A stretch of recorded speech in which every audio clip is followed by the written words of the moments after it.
this button here, you see both one switch, this brightness, this one is to change the color to a RGB value, and this one is to white. Use this switch here, it's self-centering, so I can press it and it will change the color I have set it to.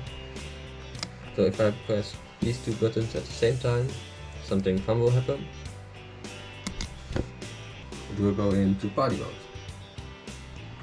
So I can change effects by using the switch. So I have this one. I have this one. This one will change it to a random color. This is a calmer one. If I get my phone, I can change the color to whatever I like. So if I have something